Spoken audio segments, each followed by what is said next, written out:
Alors, on commence. Correction d'exercice de compréhension écrite niveau B2 pour l'examen du DELF. Et nous allons voir ça ensemble. Alors, je vais vous partager l'écran. Évidemment, vous avez tous préparé. Vous m'avez envoyé les différentes réponses. On va voir, hein, on va voir qui sont les meilleurs. Est-ce que c'est la Colombie? Il y a des personnes de Colombie. Est-ce que c'est l'Italie? Est-ce que c'est la Tunisie, le Maroc? Et Rabat, je ne sais plus de quel pays vous êtes. Alors, c'est parti. Ouais.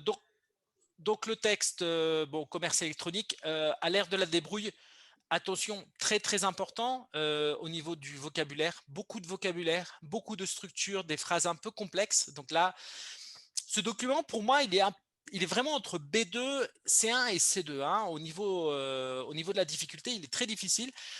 Par contre, chose positive, ça permet d'augmenter son niveau. Donc ici, on est bien comme ça. C'est parfait.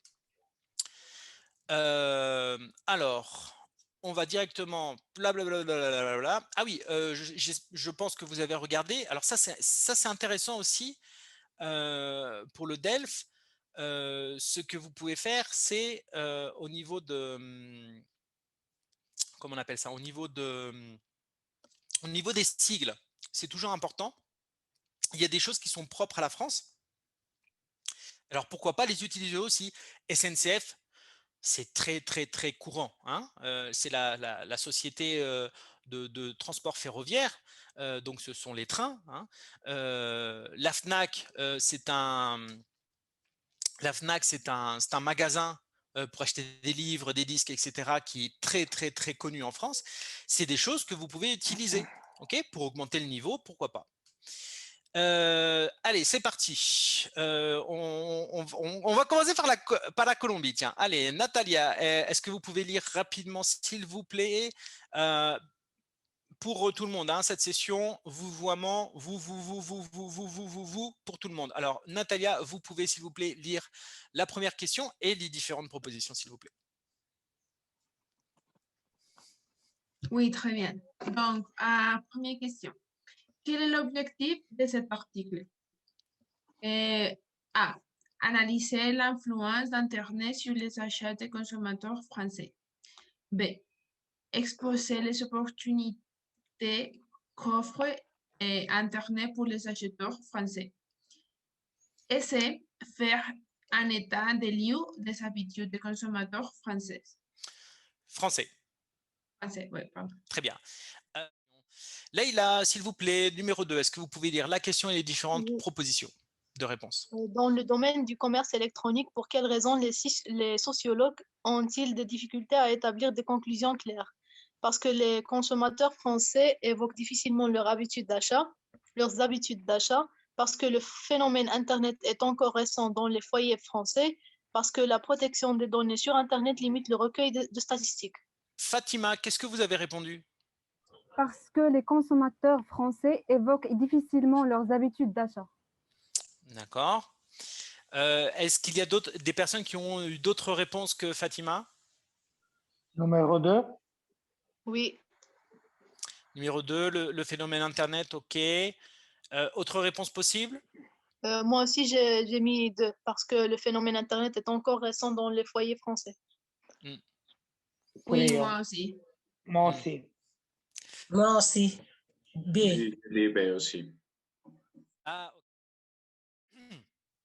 alors ici dans le texte, en fait, moi j'ai un peu l'impression que c'est cette phrase, hein, il est encore un peu tôt pour répondre à cette question puisque seulement depuis 2007, puisque c'est seulement depuis 2007 que les fournisseurs d'accès à Internet proposent du haut débit.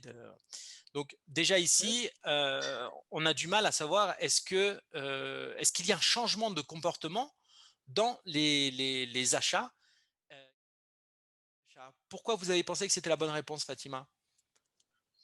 Monsieur, dans le paragraphe de nouveaux comportements d'achat, la phrase qui m'attire, on ne consomme plus aujourd'hui comme avant, et cela quel que soit le milieu social auquel on appartient.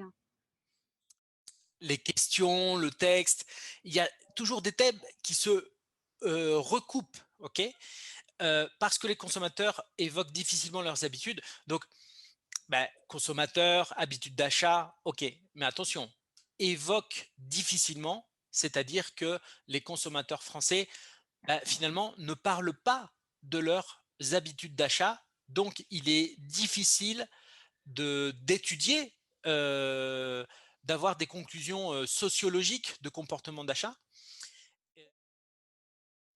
D'accord, j'ai bien compris. Merci.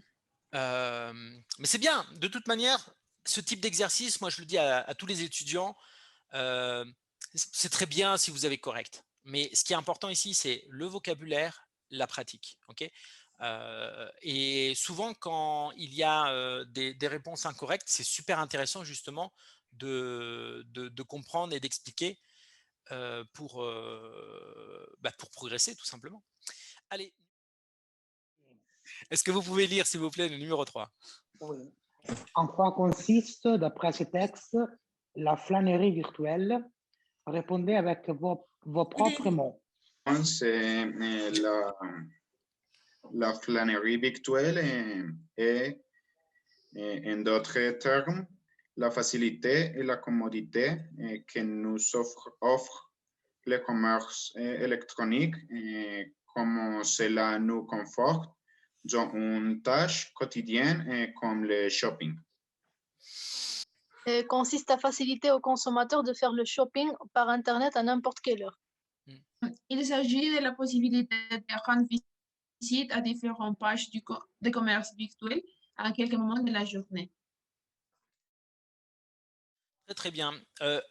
Alors, ce qui est super intéressant ici, c'est aussi le vocabulaire dans les questions et certaines expressions. Hein. Surestimer, très, très bien. Un impact largement surestimé, ça, c'est une chose que vous pouvez très bien utiliser en production écrite. Copier-coller.